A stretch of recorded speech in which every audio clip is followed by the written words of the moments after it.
बच्चों आज हम लोग सीखने वाले हैं भिन्नों के प्रकार। यहाँ हम देख सकते हैं कि भिन्न कितने प्रकार की होती हैं। एक एक करके समझते हैं। समभिन्न, वह भिन्न जिसके जो अंश होता है वो हर से छोटा होता है। तो सबसे पहले हमें ये जानना जरूरी है कि अंश क्या होता है और हर क्या होता है। तो यहाँ हम देखते हैं कोई भी अगर जब हम भिन्न लिखते हैं, मान लीजिए a/b लिखा हमने, या कोई संख्या नहीं लिखी है, तो जब हम कोई भी संख्या या कुछ भी हो सकता है, जैसे कि यहाँ पर 2/3 हो सकता है, यहाँ पर 5/3 हो सकता है, 5/7 हो सकता है, कोई भी संख्या हो सकती है, 15/7 हो सकता है, कुछ भी हो सकता है।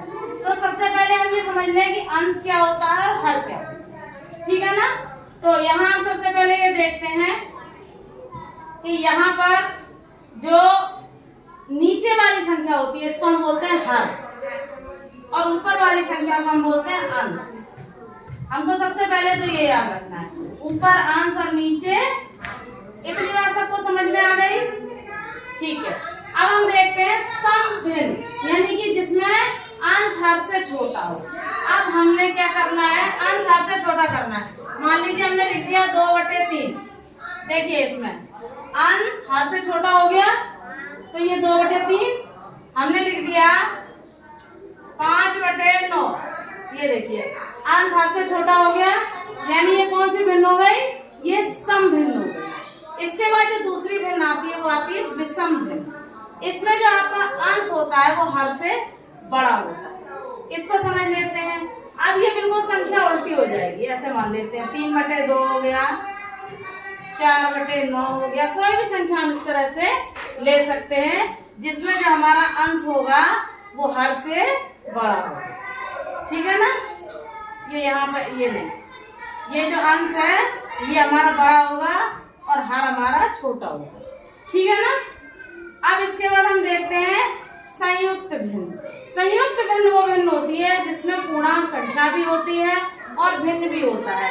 जैसे कि हम यहाँ अगर लिखते हैं 5 सही 3/4, तो ये संयुक्त भिन्न हो गई। इसमें 5 तो पूरा है और 3/4 ये है, तो ऐसी भिन्नों को हम बोलते हैं संयुक्त भिन्न। नेक्स्ट जो आता है वो है इकाई भिन्न। इसमें जो अंश होता है वह 1 होता है, 1/2 ये आपका इकाई भिन्न होगा, 1/5 ये आपका इकाई भिन्न होगा। कोई भी ऐसी भिन्न जिसमें ऊपर यानी कि अंश वो 1 होगा, तो ये आपकी इकाई भिन्न हो जाएगी। अगली जो भिन्न है तुल्य भिन्न, जिसके मान बराबर हो, यानी आपस में अगर हम उनकी तुलना करते हैं तो वो एक जैसा मान आता है।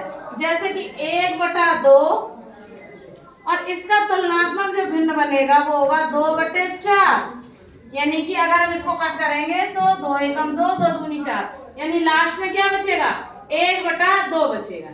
इसके बाद हम मान लीजिए इसको और करके देखते हैं 4/8, तो हमारा क्या उत्तर आएगा, 4 एकम 4, 4 दूनी 8, यानी 1/2, यानी कि ये तुलनात्मक भिन्न है, यानी तुल्य भिन्न है। और इसके बाद लास्ट जो हम देखते हैं वो है समहर भिन्न, जिसके हर एक समान हो। तो ये बहुत इजी है, 5/7, 3/7, कोई भी संख्या और नीचे इसके हर समान हो। तो ये भिन्नों के प्रकार हो गए। अब इनको लेकर आप सवाल कीजिए और जो भी क्वेश्चन आपको नहीं आता है वो कमेंट में मुझसे पूछ सकते हैं। Thank you.